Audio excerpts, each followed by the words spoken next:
Oops. What's up, guys? Welcome to Frugal BC. Welcome back for another week. We got a great show for you today, guys. Got two people from the Algorand Foundation that are going to be joining us in 5 minutes. We have Adri and Mikkel, and they're going to talk about the future of governance. So this is really exciting. It's nice to have some foundation presence on the channel today. And I'm really curious about it. I did a little reading beforehand as much as I could. And yeah, it's going to be a great show. Before we do that, guys, if you are watching either on replay or watching right now, if you haven't hit the like and subscribe button already, please feel free to do so. Now, remember, you don't have to smash it. You can actually just press it gently. Works just fine that way, too. And channel members get videos, obviously not the live stream, but the other videos you get before anybody else. So be sure to check that out. Plus, we have exclusive videos for higher tier channel members. So check all that out. And I want to give a big shout out to our channel sponsors, non-fungible domains. If you want that .algo address like me, mine's frugalbc.algo. You can get that with non-fungible domains. I've got a link in the description. And we are brought to you by Marcus Aurelius, an NFT and meme coin project on the Algorand blockchain. Now, I really like this project because I like Stoicism, and this is kind of taking the Stoic emperors and combining them with kitty cats and the blockchain. Really cool stuff. So check that out. Please support us in any way you can. But beyond that, we've got Adri and Michelle in the background. We're going to bring them on. Mikkel, got to get my pronunciation right. We're going to bring them on in a second, asking them about the foundation. And if you want to ask them questions, they have agreed as long as you ask foundation or governance related questions. And we are going to prioritize super chats to help support the channel. And yeah, we'll have more stuff after when they're going to be here for about a half hour, maybe, depending on how long it takes to answer questions. But without further ado, let's bring them up.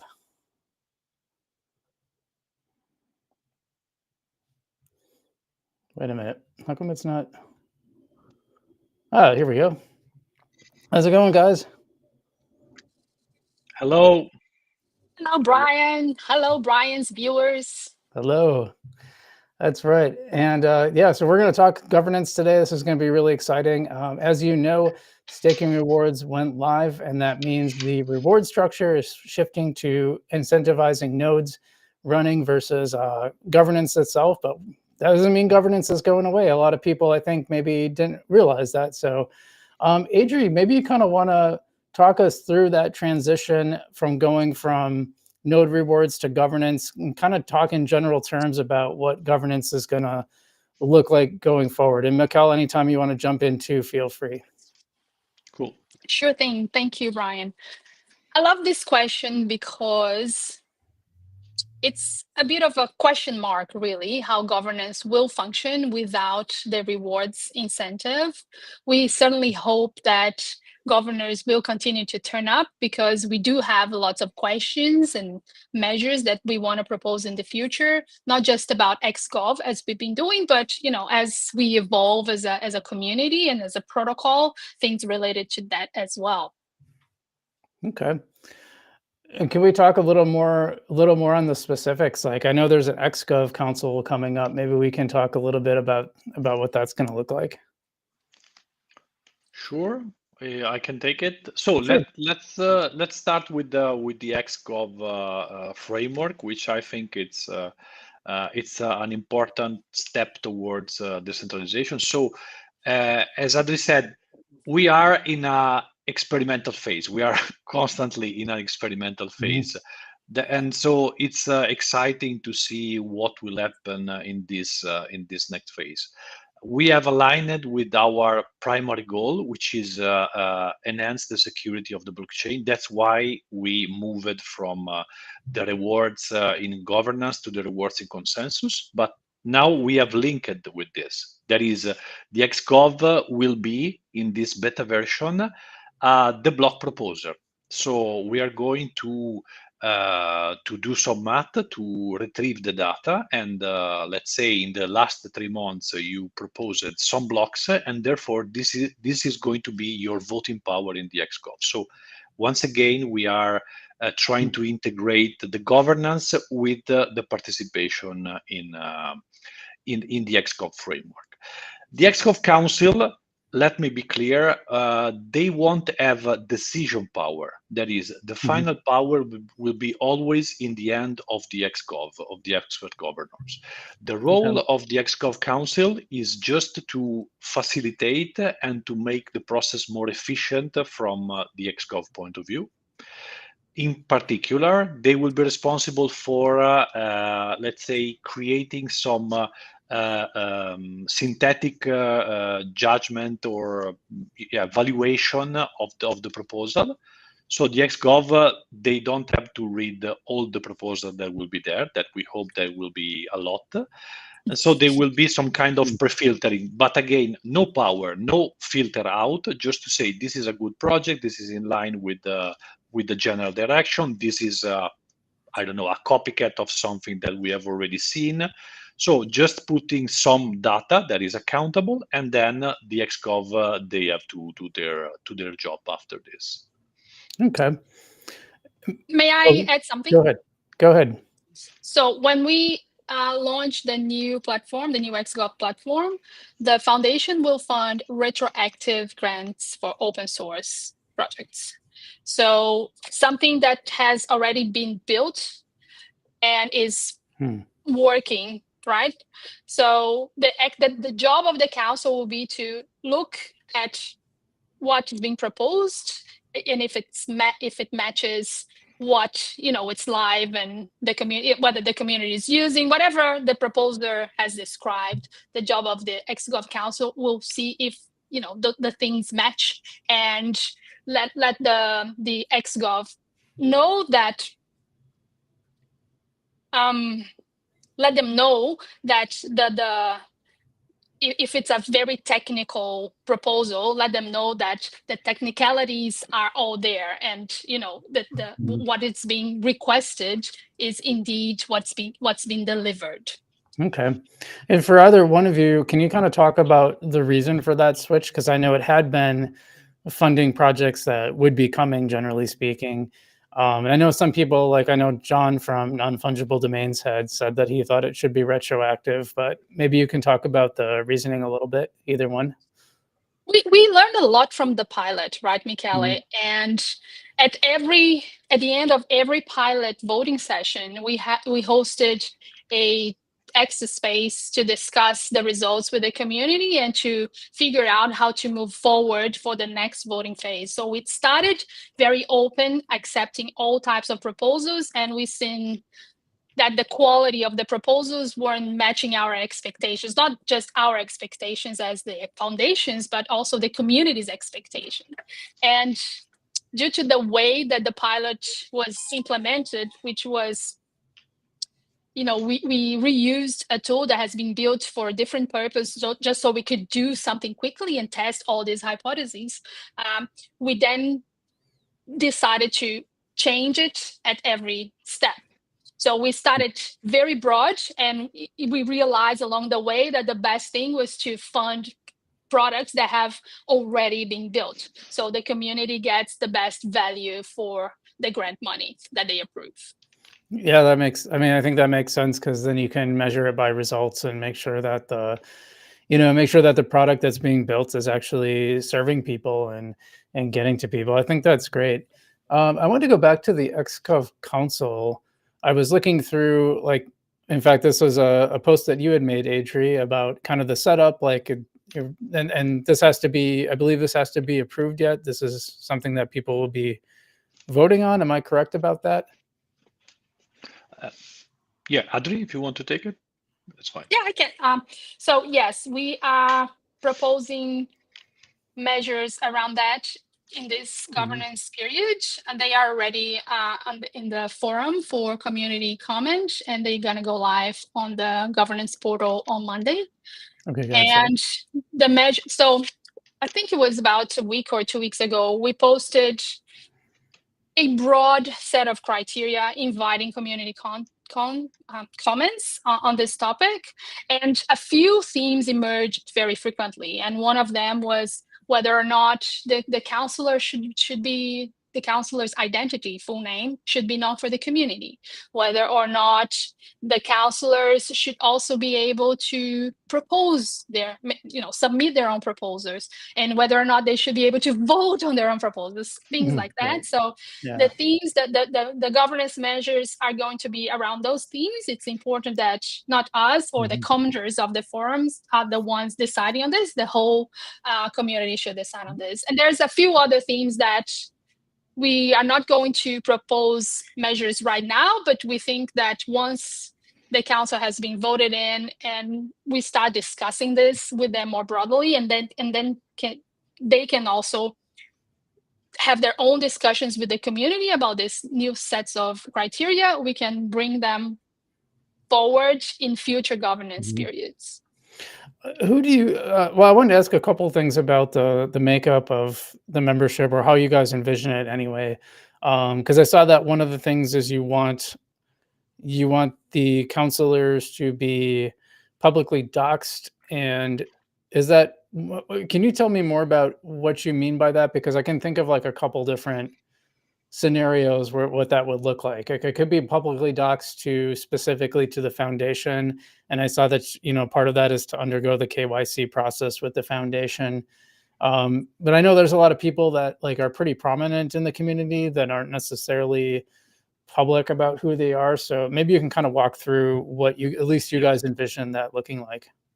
Yeah, it's you're totally right. We discussed it heavily internally and also in other channel this topic because it's controversial, which I would say that both sides have their own value in this opinion.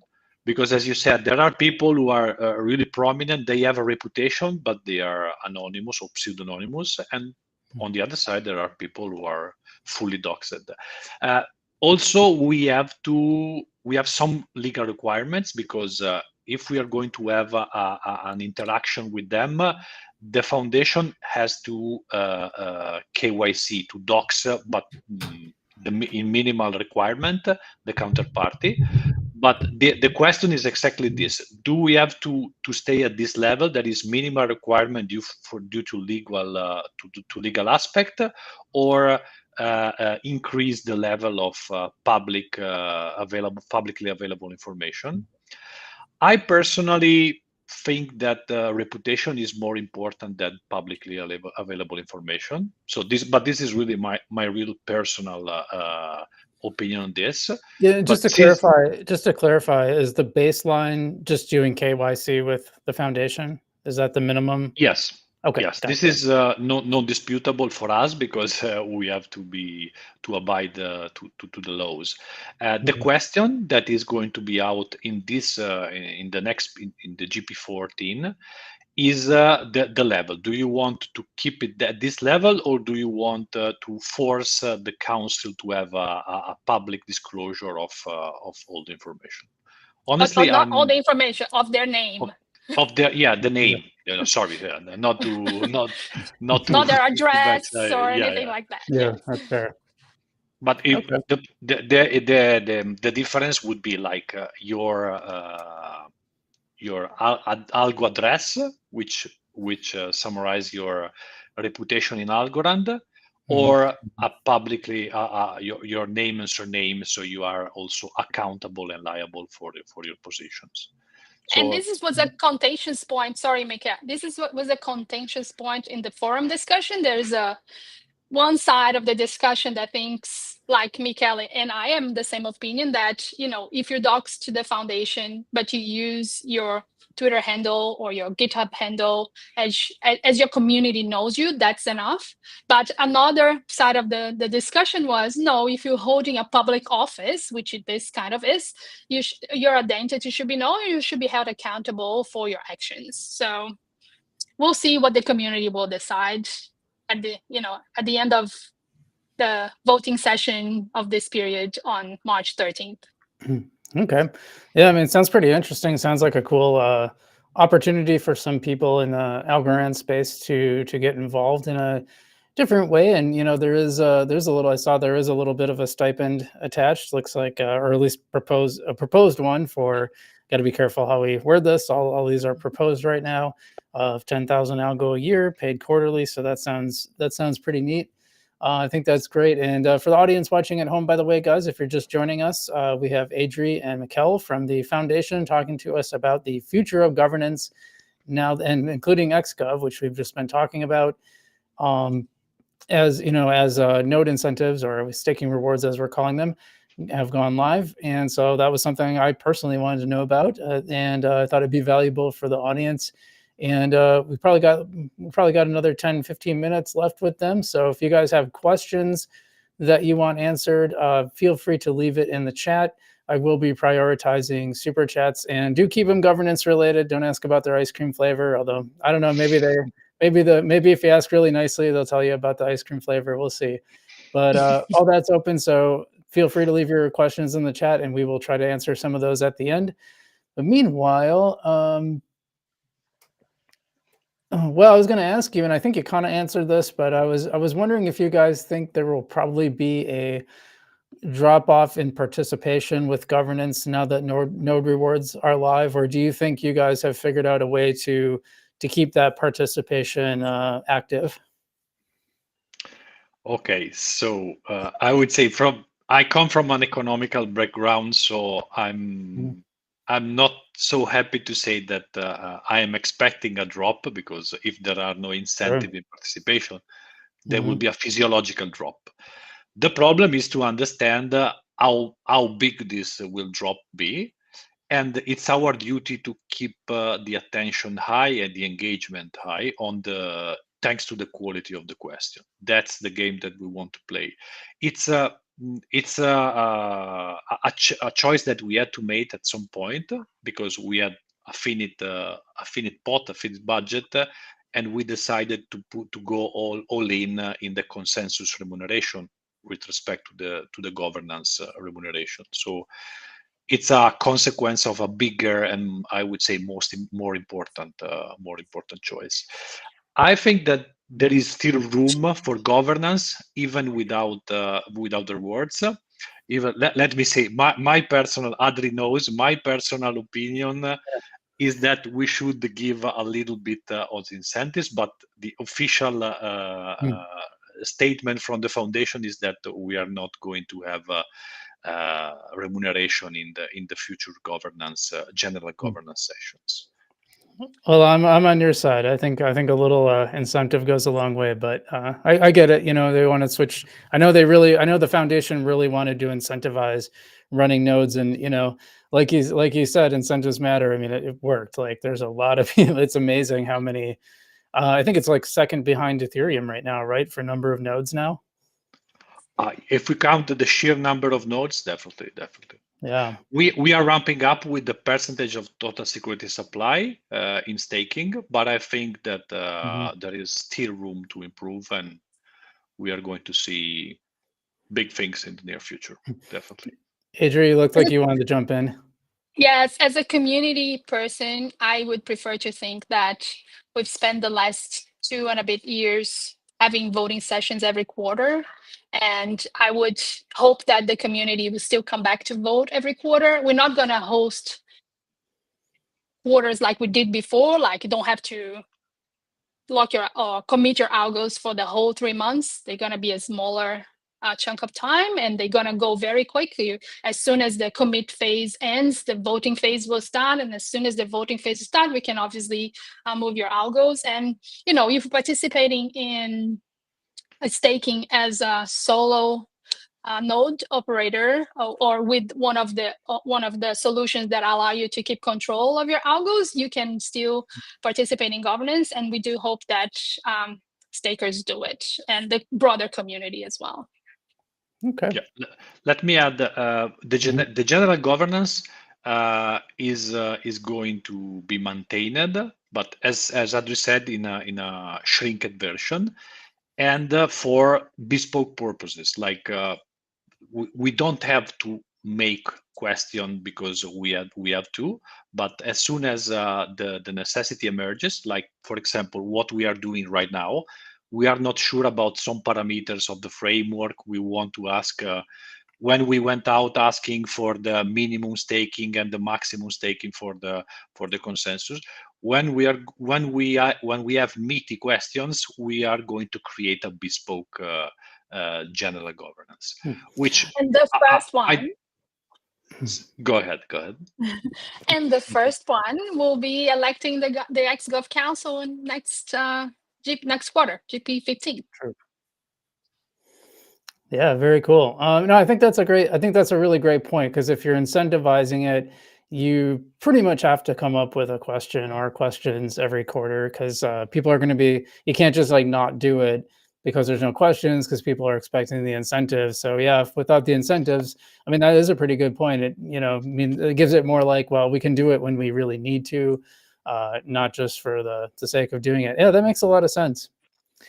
So I wanted to talk about something that I kind of found frustrating with governance, and that's that when you go to the governance page, and I think a lot of on-chain governance is like this, because I noticed Tinyman does this too with their governance, is that you see the vote totals before the vote is finalized. And I know a pretty important principle generally with voting is it's usually considered a best practice to not know the total until the voting is completed. So I wanted to see what you guys think of that. Is there any thought to, and I know someone explained it to me that because it's on chain, it's more searchable anyway, but I think that's different than, I still think that's different than actually putting it on the main site.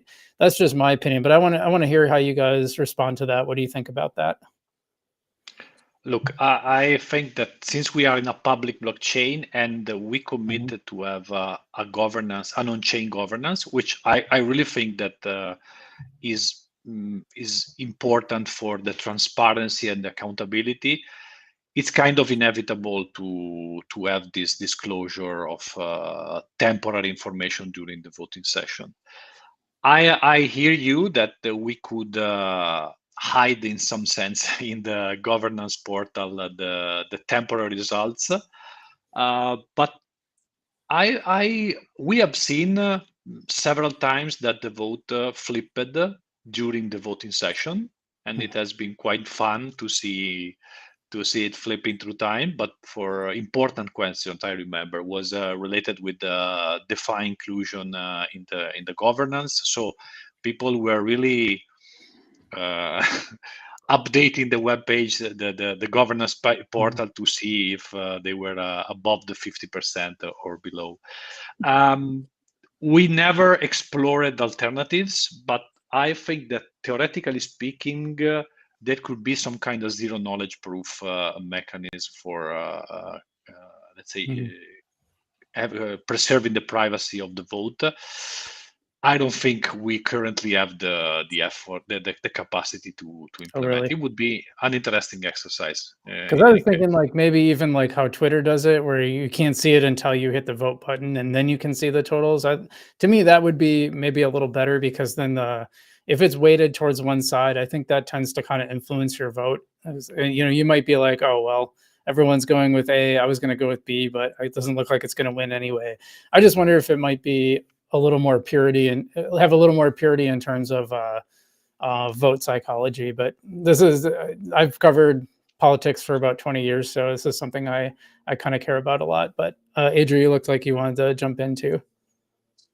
I'm not disagreeing with you. I think it could provide a better total experience if the votes were hidden.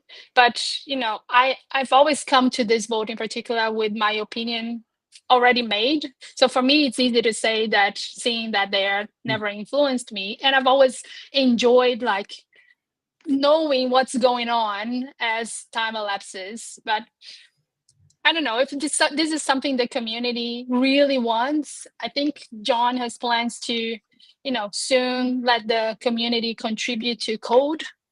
So maybe that could be something that, that could be a community contribution, hiding how the results are shown on the portal. We'll see. Okay.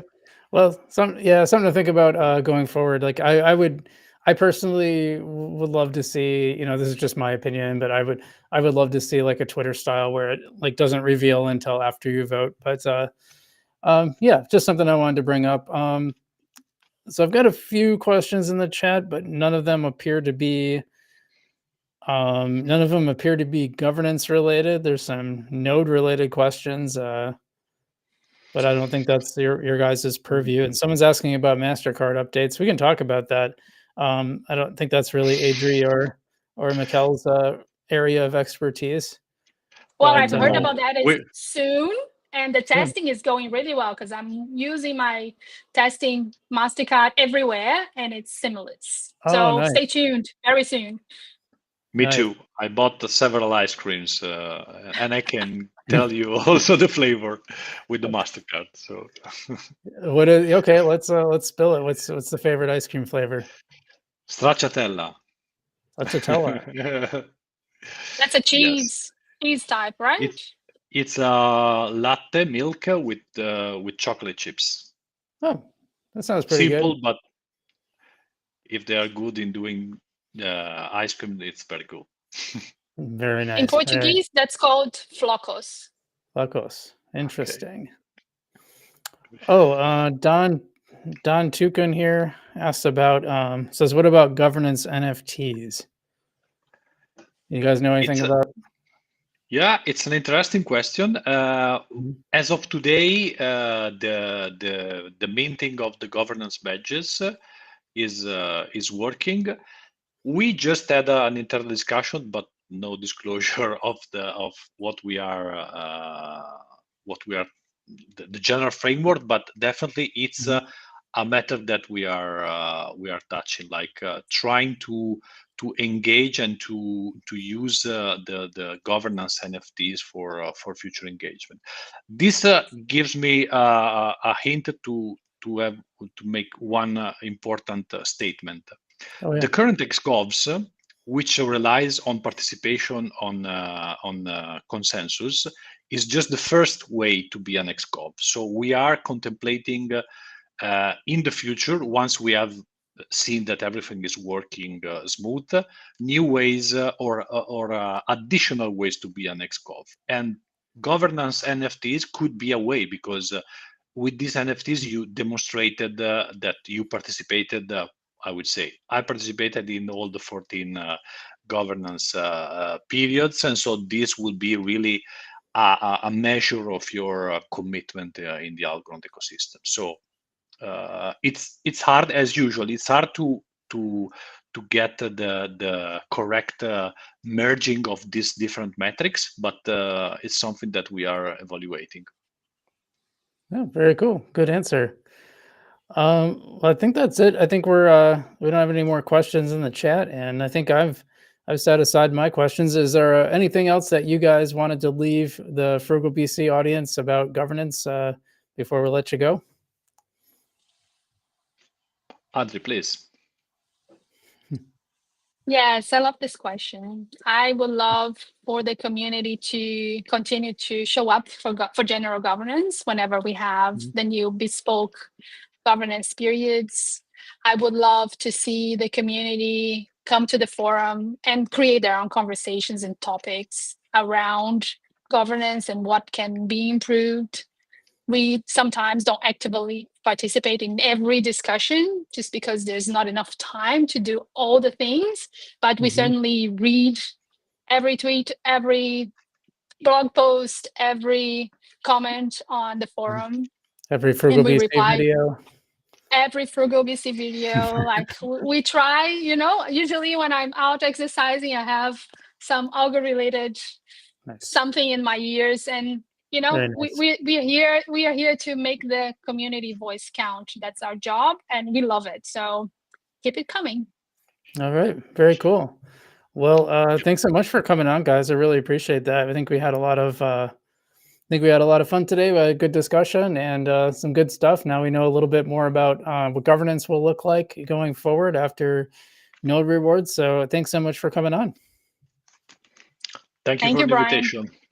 That's been a Have a good one, everybody. You too. Bye-bye. Ciao. Okay, that was fun. Yeah, I want to thank those guys for coming on. It was cool to get some insights there, and we're going to continue the show. We probably got another half hour yet, but I thank our guests for coming on, and yeah, I thought that was interesting. Now, Ding Dong, any chance you can do a quick recap? Yeah, we just talked with Adri and Mikkel from the foundation about about governance. So we covered a lot of ground. You're probably going to want to go back and listen to that afterwards. And now we're going to proceed with the rest of the show. So let's see what else I just want to check on. By the way, guys, if you're watching, if you haven't hit the like and subscribe button already, very much appreciate that. And if you're watching on Kick, give me a follow there. I'm trying to grow my Kick audience a little bit. And even if you're not,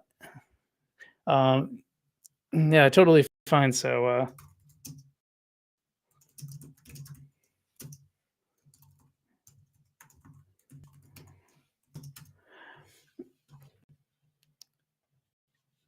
but in the meantime, let's go. We're going to go back to charts because we haven't talked about. We just kind of jumped right on with Adri and Mikkel, and now we will go.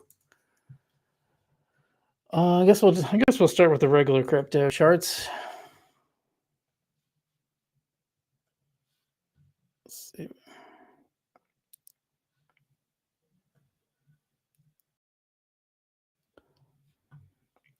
Because lately, or we were. Oh man, well, we're in a resurgence. Oh, it keeps putting me on the right side.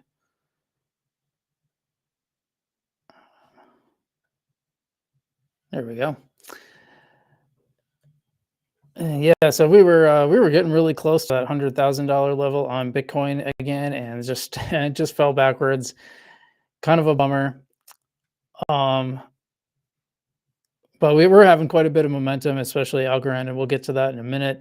But yeah, a lot of coins fallen in the last 24 hours. Top gainer was something called Story. I haven't heard of it. Followed by Jito, Athena.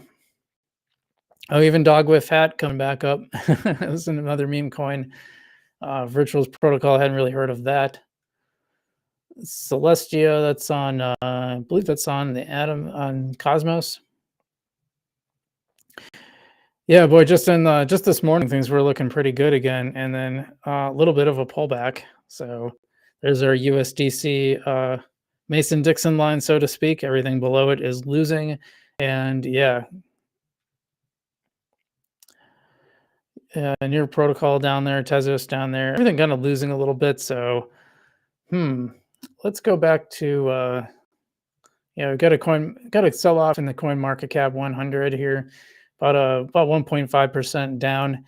I thought, well, we'll cover that when we get to Algorand. I'll talk about the Bollinger Bands and why I thought we were actually finally starting to head up and hitting that bull run. So this is the all-time. Let's go to the 1 day. Yeah, look at that. I mean, we're having a really strong day and it just crashed. Now, there was some big news I saw that we're going to cover in a minute, so we'll get to that in a bit. And if you guys don't know about this, this is basically the top 100 on Coinbase. It's put into an index, very heavily weighted towards Bitcoin and ETH.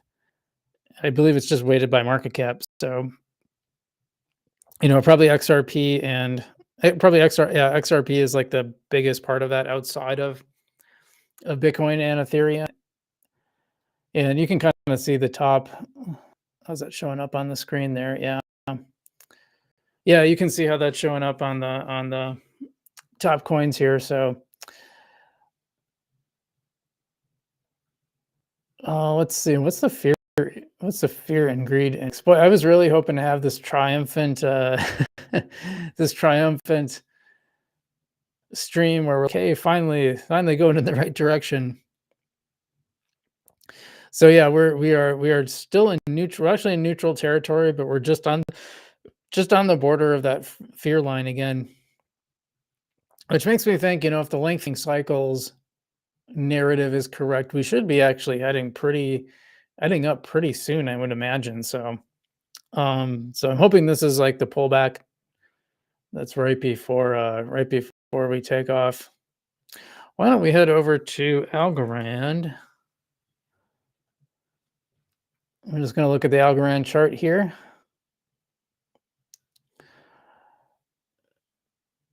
So if we zoom out a little bit, this is what I was looking at this morning. We crashed down and we were at, in fact, let me put these indicators on.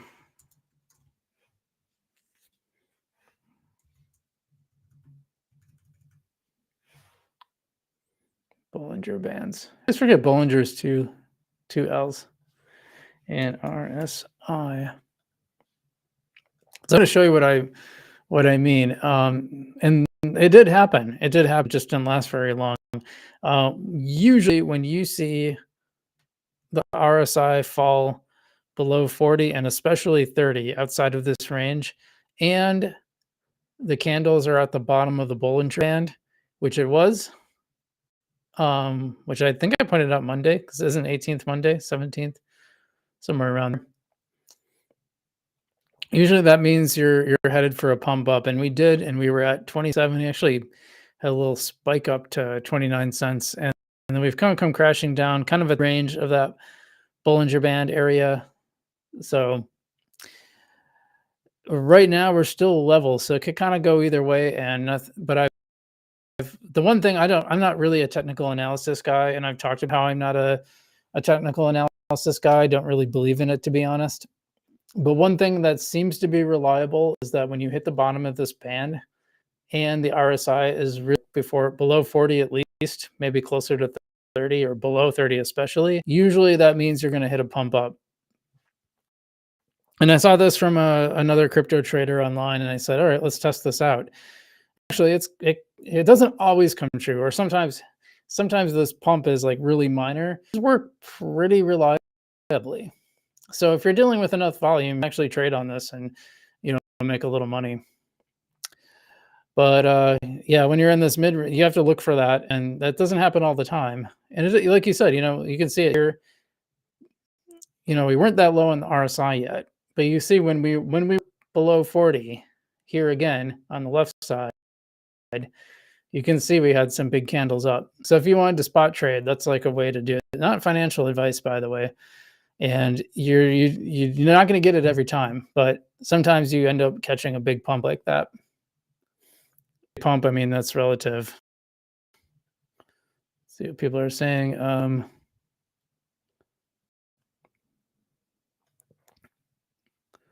Is there any ongoing CBDC projects going on?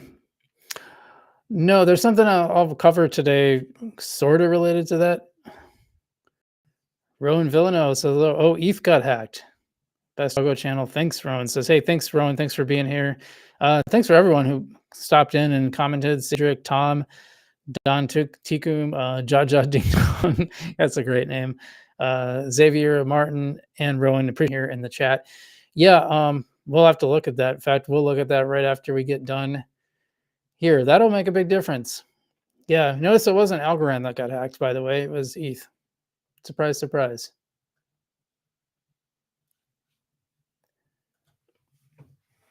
Let me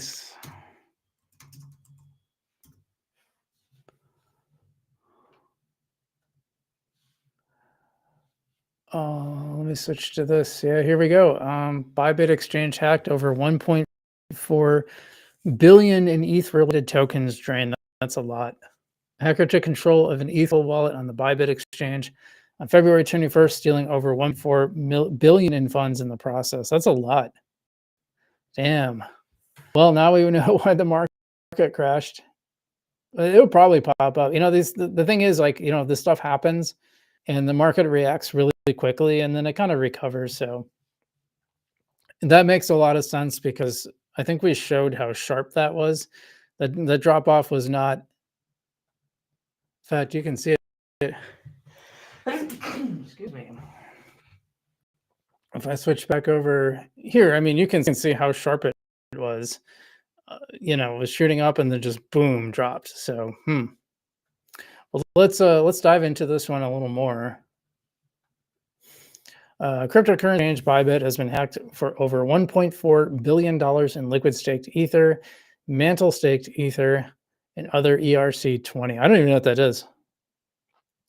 I guess I know what liquid staking is because that's what I'm doing on Tinyman right now with node rewards. I've been doing that for a little while, but mantle staked, I don't know what that is. That's interesting. According to on-chain security analyst Zach XBT, well, you guys know Zach XBT, right? I mean, he's like kind of the on-chain guru, and I know he helps out CoffeeZilla in his investigations a lot. So apparently he spotted the incident shortly after it occurred. Following the exploit, the on-chain sleuth warned users to blacklist addresses associated with the hack. Bybit co-founder and CEO Ben Zhao confirmed the incident and provided an update on the security breach. Yeah, I've never used Bybit. I don't know if you guys have. I pretty much use Coinbase. I think they probably have the most secure network that I know of. And I do a lot on Tinyman. Tinyman was hacked back in the day too. Was pretty early on. I think it was like 6 months into their existence, maybe. It's been pretty solid since then. I think they learned a lot, but yeah. Zhao confirmed that a transfer was made from the exchange's multi-signature wallet to a warm wallet approximately 1 hour prior. The CEO said the specific transaction was masked to appear legitimate, but contained malicious source code designed to alter the smart contract logic of the wallet and siphoned funds. Zhao assured customers, please rest assured that all other cold wallets are secure. All withdrawals are normal. I will keep you guys posted as more developed. If any team can help us to track the stolen funds, will be appreciated. So, yeah, it's good that they're being open about this. They're talking about it. They're not being in the background. And that nothing is happening with withdrawals because, I mean, I bet people are withdrawing a lot right now. And if they shut it down, that would really cause a panic. So they're doing the right thing, and it's probably costing them, because they could say, hey, there's crazy stuff going on. We're just going to freeze things until we figure it out. And they're not doing that. That would cause that would be better for their bottom line in the short term, but worse in the long term and worse for crypto. So they made the right decision, I think.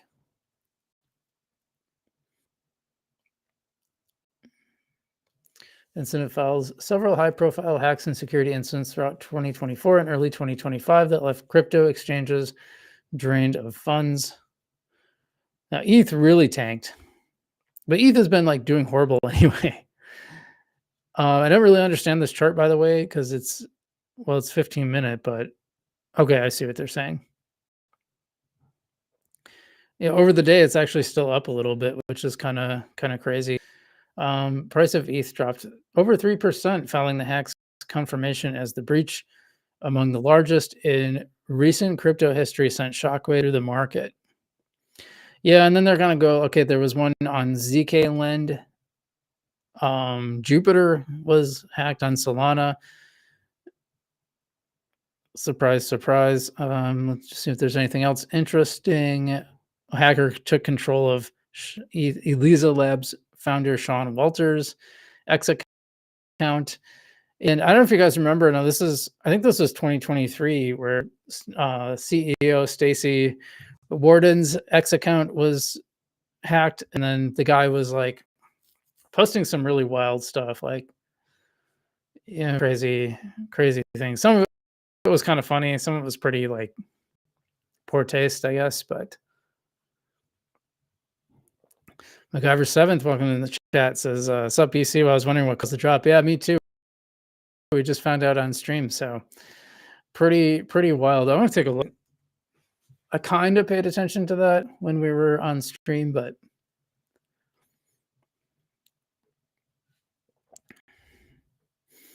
it definitely looks worse than the worst drop. Let me see. Probably not.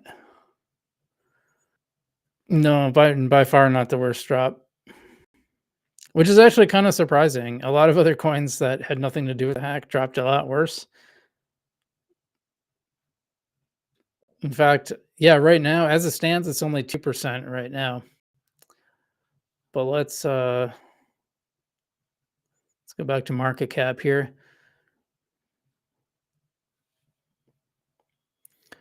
So what's it bringing up with me?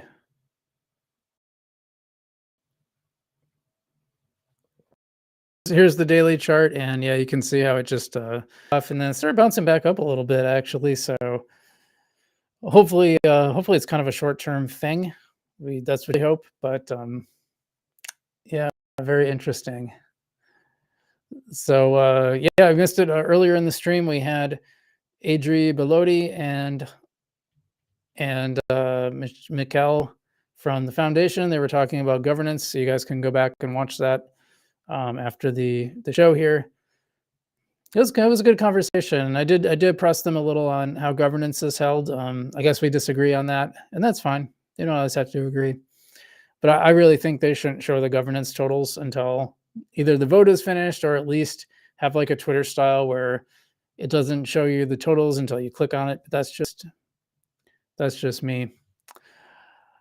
Yeah, let's get back to this, because I got to tell you, I'm really happy about the price of Tiny. Because I just switched around my liquid staking and it's very Tiny oriented. My rewards are in Tiny. I'll be doing a members only video to explain my process, and then probably later on we'll do a regular video. Just a reminder too, channel memberships starting at $1 and higher tiers get exclusive videos. $1 members get early access to videos, so be sure to check that out. This is a nice candle, and this was not affected by the ETH hack, which I like. Very nice candle, up to almost 4 cents. It's been higher, but one of the things I like about Tiny, and I don't like, I'm not saying that I'm endorsing it, but like I usually don't advocate for ASAs very much, mostly because they're just too volatile. What I like about Tiny is it's kind of kept in this 2.5 to 5 cents range. And I wouldn't say it's not volatile, but within that range, it's like not very volatile at all. I don't think it's ever gone below 2.5. Am I wrong about that? Nope. It's been higher, to be fair.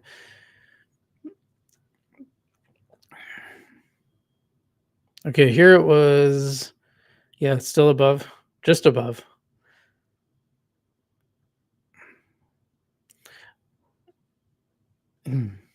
Yeah, it really never has been. Oh, here it was. Okay, here it was actually. This is the very beginning. In the very beginning, it touched that 2 cents, but other than that, it stayed pretty solidly above that. So I think that's a great thing. And I've been doing, I think I get a little bit more if I swap on here. So what I've been doing is collecting rewards, and as long as the price of Tiny is strong, I've just been swapping it to USDC and parking it. And that's really important, because I don't know, I've kind of talked about this before, but I put in my notice at my job yet last week. So next Thursday will be my last day, and should be seeing more content from me going forward.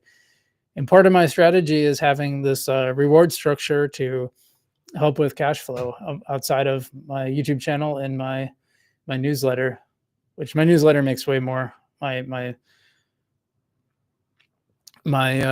local news newsletter makes quite a bit more than that, but more than my YouTube channel does. But the YouTube channel helps. It definitely helps. And I appreciate all the support you guys have given me. So thanks so much for that.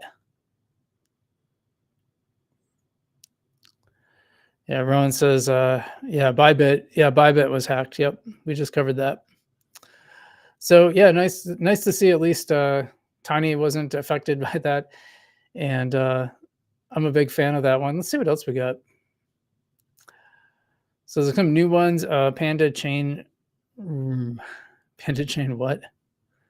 Panda Chain Rocket. That's quite the little rocket. By the way, you were too late.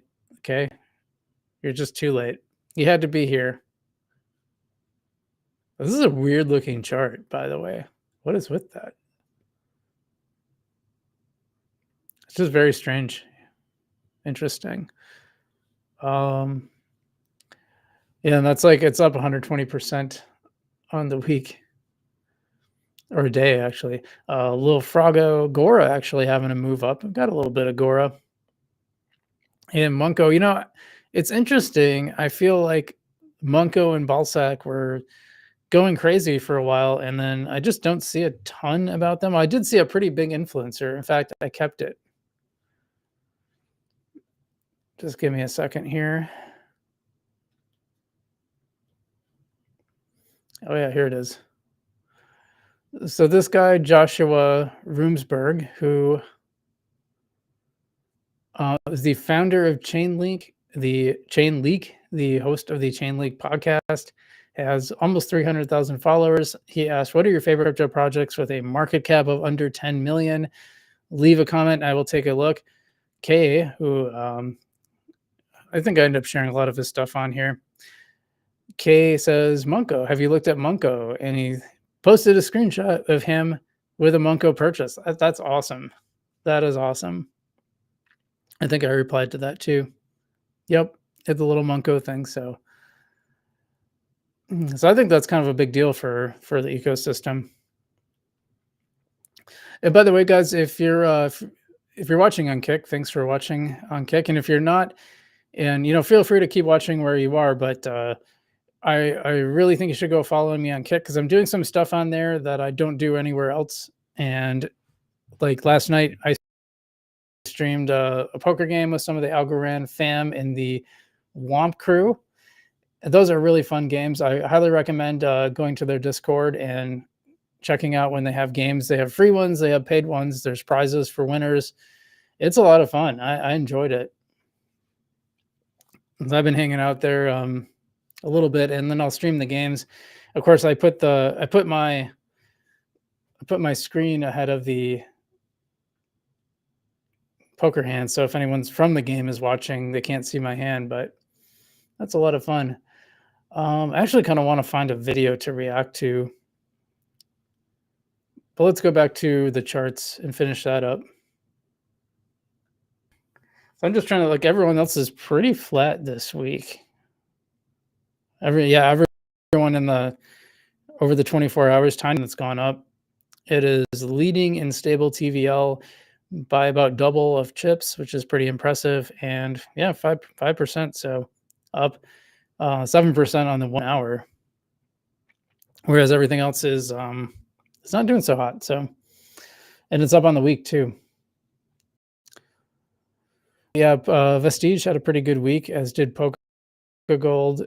Votecoin did well. I know the person involved with that, Algonaut, is in our chat a lot. Everyday Algonaut, yeah. Compex token doing pretty decent. Opulus still getting some attention. Then Busk, I think we talked about Busk. Probably one you want to stay away from.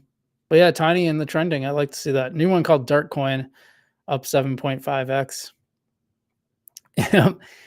Remember my little statement about the ASA boot? Straight up, straight down, and then probably get a little trickle off there. But yeah, it's not good. Yeah, what else? Well, I'm probably only going to go not too much longer. Anything else? What are you guys looking at? Anything interesting? I think the Bybit hack is pretty interesting. I think that's probably the biggest news right now. I don't think there's anything bigger, but I did have some other things, I think. Let me go back to my...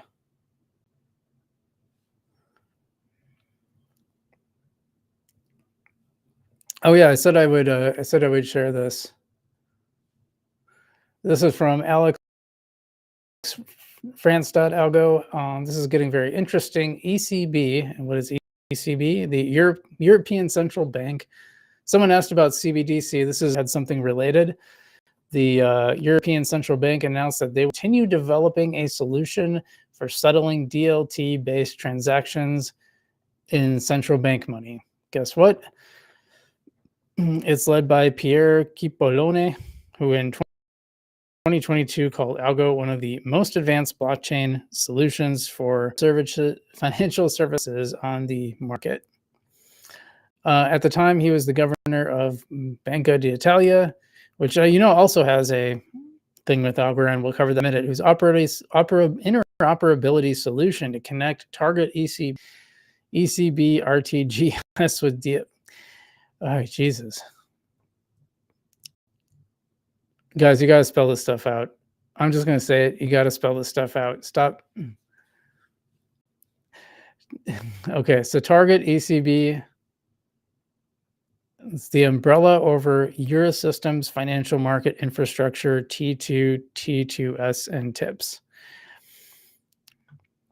Well, I know what DLT is anyway. DLT Platforms was one of the 3 studied by ECB, and their solution was tested on Algo. So the point is that, and Banca Italia has been studying this implementation of CBDCs by central banks, challenges, risks, and opportunities. It was Piero Lone, who was the deputy governor of the Bank of Italy. He said this work was carried out in cooperation with Algorand, which provides one of the most advanced blockchain solutions for financial services currently available on the market. So he is now a member of the ECB's executive board. And he said, we are embracing innovation without compromising on stability. Now, he doesn't say Algorand, just to be clear, in this update here on the left. You guys seeing this all right? Okay, you are good.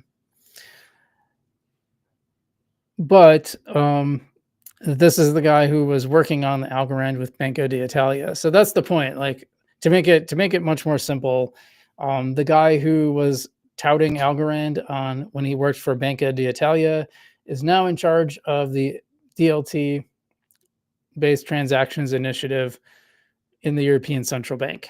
So whoever asked about CBDC, there's a good one for you. So I guess it was about CBDC.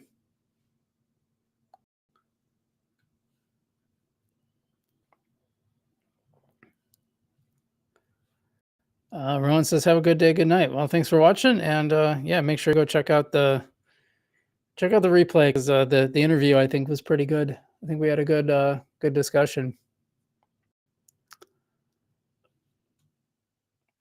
What else is my bookmarks?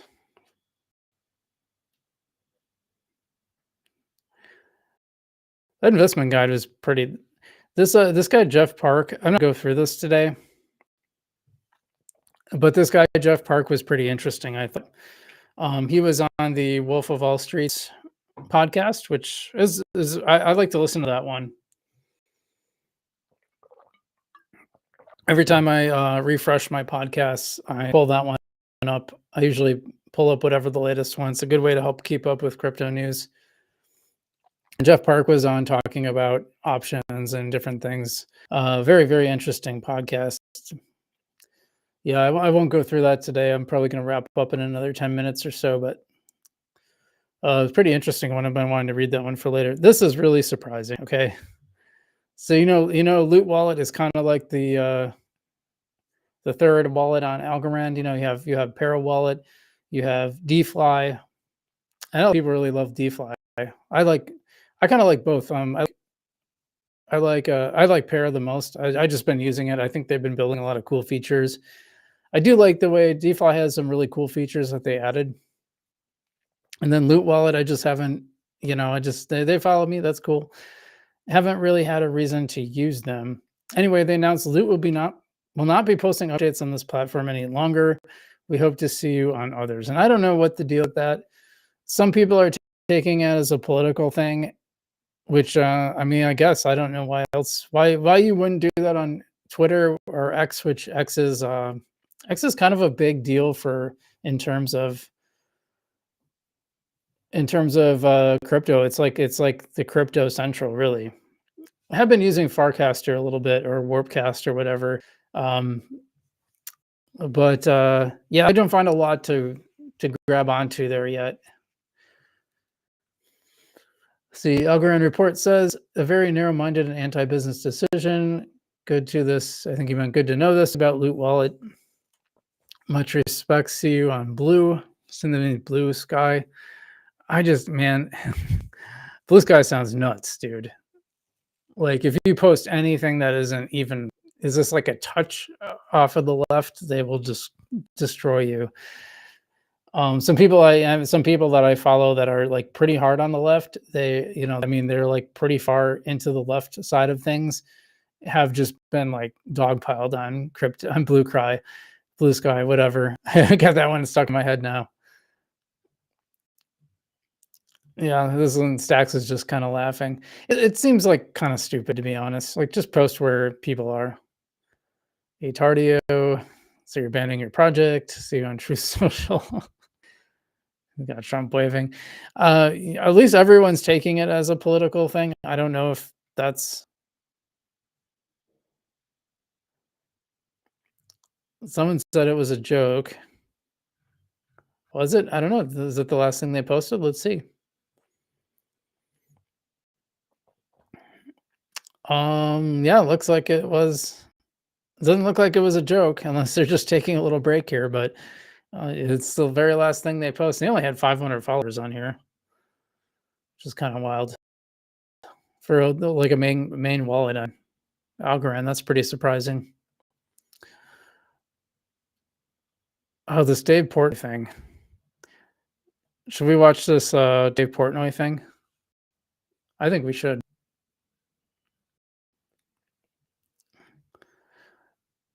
I don't know if you guys are following the CoffeeZilla Libre with Javier Milei and this Hayden guy who just seems nuts. So Dave Portnoy was involved in that coin.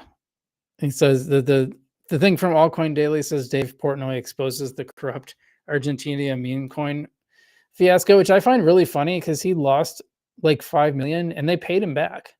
They actually gave him 5 million to cover his losses. Not very decentralized, right? Because isn't the idea that if you make a dumb choice that you should be accountable? But I guess if you're Dave Portnoy, you don't have to. I'm a fan of his, just to be clear. I actually kind of enjoy his antics sometimes, but when it comes to meme coins, like I kind of get what he's saying because he'll be like, well, you guys were just gonna like rug pull me, so I just rug pulled you before he rug pulled me. Yeah, kind of. Now he's been launching coins. And that's like kind of scammy.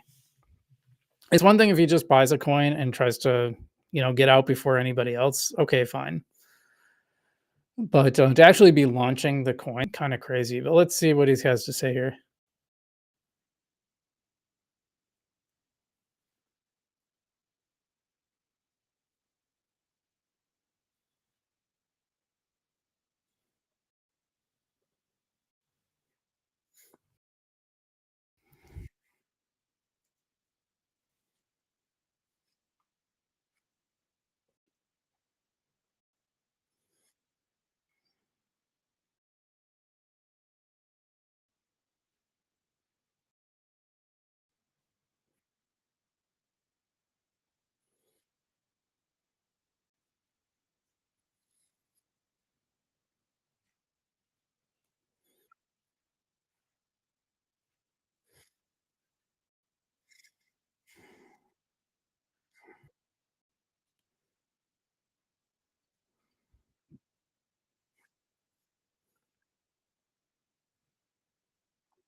See, I think that's legit. Just to be fair, that is 100% legit. If you're gonna get coins, every time that I've gotten some kind of coin from a project, I've always disclosed it. Unless it's like such a tiny amount, like I don't know, you get stuff in your inbox all the time, and that stuff's like so minor, it's not gonna but a substantial a bit. Like I got a pretty substantial stake of realms. Gosh, whatever happened to all that? I don't know. It was like I'll say it was a pretty substantial amount. Then it turned into not such a as the price dropped, but um, I've definitely told my audience I just want to be like, hey, just so you know, they gave me this amount. I think it was like $500 worth at the time, but I had to promise not to sell, which is pretty much. I was like, okay, fine, whatever. I thought they were gonna send me like a few bucks worth or something. I was very surprised, but it's not even close to that now. It's well under $100 worth at this point.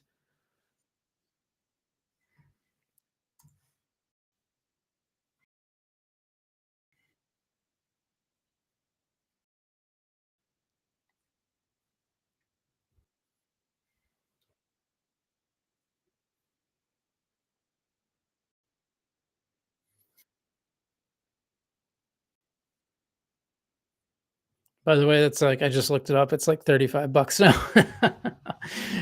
Yeah, so just in case you're wondering.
Yeah, see, I just won't do that. But by the way, I'm starting to get a lot of these like meme coin scammers in my inbox, and they'll be like, "Hey, I've got this thing on. Oh, what's the Solana thing? Oh, I'm trying to blank. Oh, Pump dot Fun. There's been a couple where it's like, hey, I got this meme coin launching on Pump dot Fun. How much can I pay you to promote it? I'm like, I just don't answer them, but the answer is zero. I just won't do it.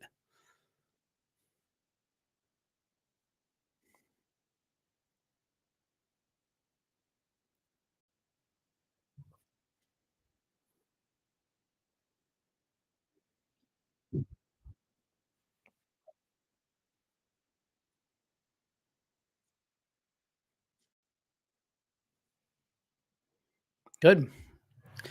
Yeah, so I mean, I think that's the right way to handle it, and just say like, this is the terms. If you don't like it, and frankly, I would be like, you're not sending me anything until we're clear about that, because otherwise, yeah, I'm just not going to deal with that. But I'm glad he sent him back.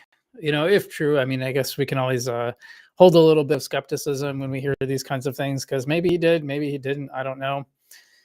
But it seems like most likely, at least the way he's laying it out, and it sounds pretty honest from what I can tell. I can't hear any holes in the story necessarily, but it's weird because now he's launching coins, and can we look that up? Let me see.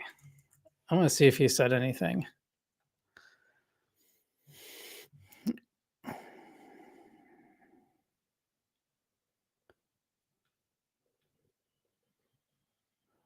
Speech, Barstool. I've been giving expert legal advice for telling people today. That's pretty funny. I'm just trying to find out. I swear he talked about it.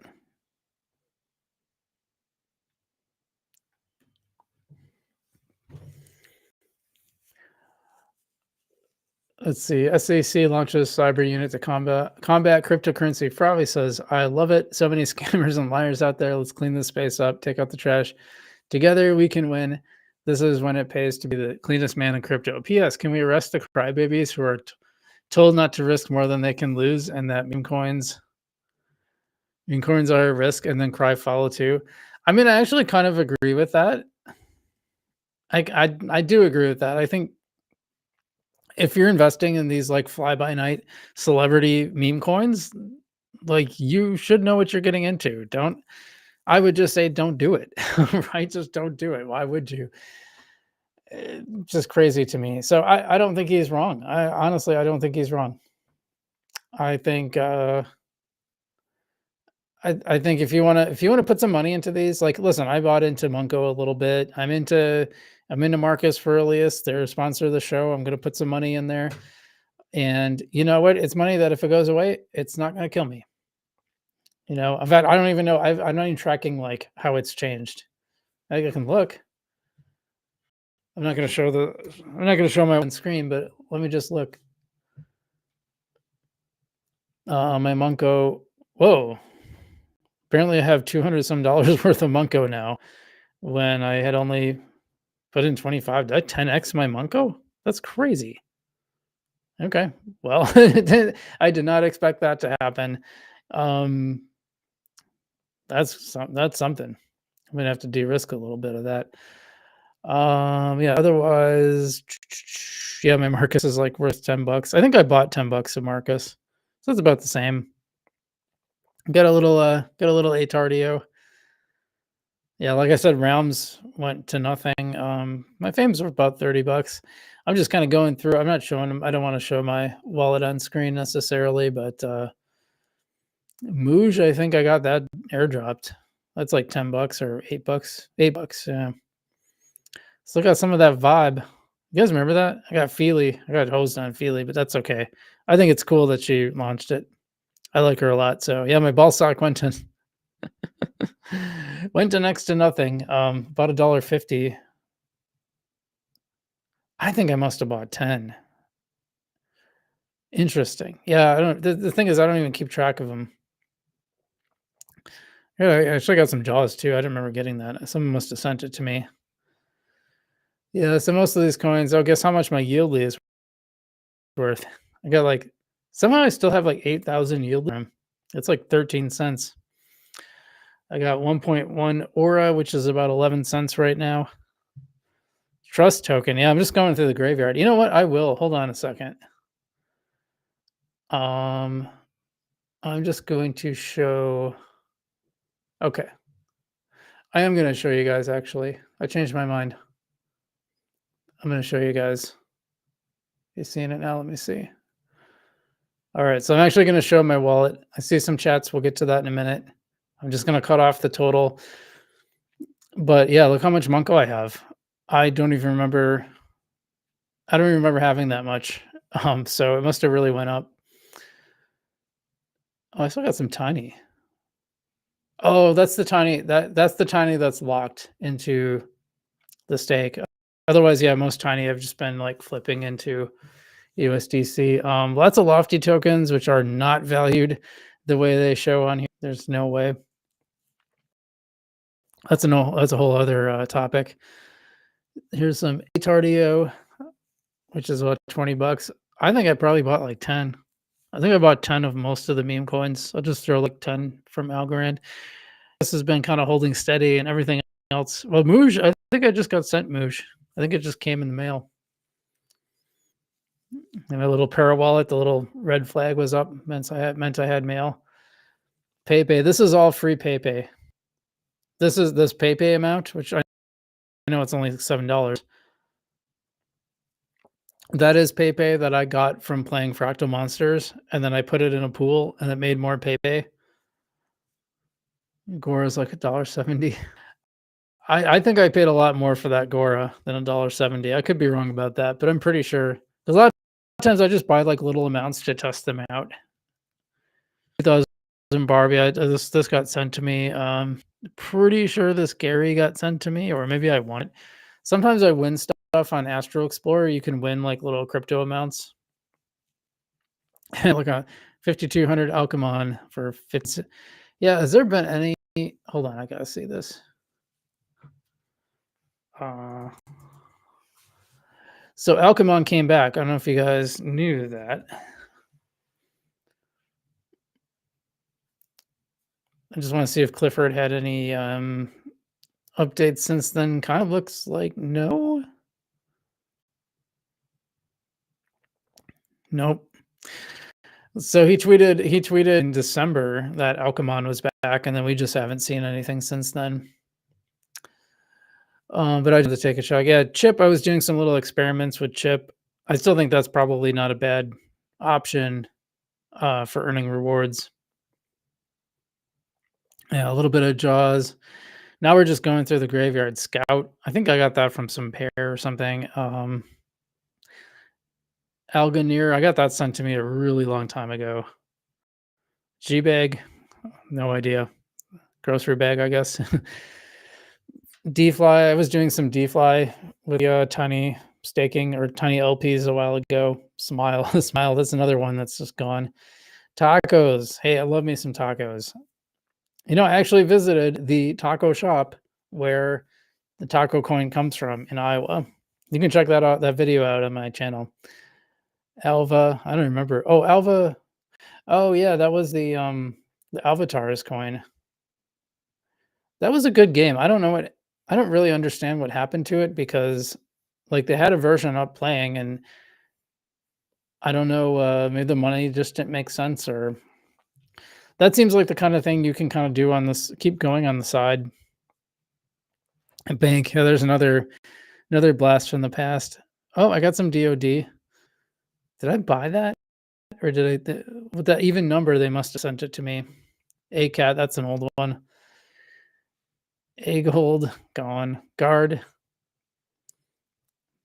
Oh yeah, whatever Zone. You guys heard Zone? Did they just shut down? They actually had some pretty fun games. Trees, yeah, the old cause, I just never old Cosmic Gold, I just never switched it over. Do I really only have one frac? That's kind of surprising to me. Algo Fund, yeah, Algo Fund. There's one that disappeared. Headline, that's such a bizarre one. That's one of the most bizarre. It was like we're gonna create a company on Algorand and we'll figure out what it does later. Oh, there's my Anorand. I'm really proud of my Anorand. I think I bought like $5 worth or something. There's all my NFTs. Is that my Algo Gods? No, where's my Algo Gods? Are they in order? Yeah. This is like the only NFT I have that's, well, look at these avatars are still worth something apparently. That's surprising to me since the game's been gone. This is the one, it's actually behind me. I made a print of it. I like chess, so that was cool. Yeah, that was my Fractal Monsters. Pretty much kept a value. I think it was about 25, $35 when I bought it. So I still got these two from Algo Leagues. I bought for no good reason. I got my Realm Space, 2 governance NFTs. Kind of surprised I only have 2. I don't think, and then my Bork. Actually, my Bork I think went up in value. I think I only spent 15. So, well, we could. Oh yeah, Major Tactics. I think it was a card back. Is that game ever going to go live? I heard it's in beta now. I saw that from the Discord. This one, Goth Bears. I just thought that was kind of cool. Sometimes I just bought, or like this bunny. This bunny's pretty cool, I think. Oh, it even tells you last purchase $5. I bought it for 5, so, or it's up at 5. I lost a little bit. Does this say that? Yeah, I even lost a little money on this. So I just like, this is why I don't buy NFTs to try to flip them or anything. Yeah, the Gunny NFT. I got this sent to me, so it says 78 cents, but it was free. They sent it to me, so yeah. Oh, Lofty verification. What is this one? One from Block. Just some random art, I guess. Oh, this is like it says 3 cents, but I think you got this when you bought the book. This is Casey Kare and Benny. So that's cool. Okay. Well, that was fun. We got some chats. Cryptophiliac says, what's the price prediction? I was hoping I could move this around. What's the price prediction for Algo? Yeah, it hasn't really changed. I'm still putting I'm still thinking $3 to $5. That's what I'm hoping for anyway. I don't know. Who knows what we'll end up getting, you know? I'm hoping this cycle stays like pretty normal. In fact, here, I'm gonna stop the share here. Yeah, I wish it would just stay maximized. Okay. So yeah, like $3 to $5 has been my range for a pretty long time. I still think we can get there with assuming the market we still have like a real run. You know, that's kind of the ongoing question, right? So we'll see about that. Algodice says, what's up, Frugal? Would you join my retirement pool if I created one? Sounds great. I don't really have a lot of excess funds. I've kind of got my own retirement pool going on. So probably not, but thanks for asking. And Philip Riley says, Algo fist pump. Fist pump back. Gotcha, man. All right. Well, we went a good hour, 20 minutes. And if you didn't watch already, be sure to go check out the we did with Adri Mikkel from the foundation talking about the next steps of governance. I have to look at these requirements, but I'm actually thinking about trying to run a campaign to get on the XGov council. I think that would be kind of interesting. Some people have actually suggested that before as a possibility, so I think that'd be really neat. Cryptophiliac says the cycle has not been normal. No, it hasn't. Instead of an alt season, it's a bunch of mini alt seasons. They trapped everyone. Yeah, and Algo had one of those. I mean, Algo utility coins kind of had their moment. So, but you still see, I don't think you want to overstate that either, because you still see a lot of movement in parallel, so to speak, I think. So not everything is gone super where one coin pumps and the rest doesn't. It's been a little more disparate than usual, but I still think we'll probably see if we don't see anything in the next 6 months, if it's still pretty flat in 6 months, I'll just be kind of ready. Yeah, I've pretty much allocated. I'm mostly in liquid staking on Tiny Man right now.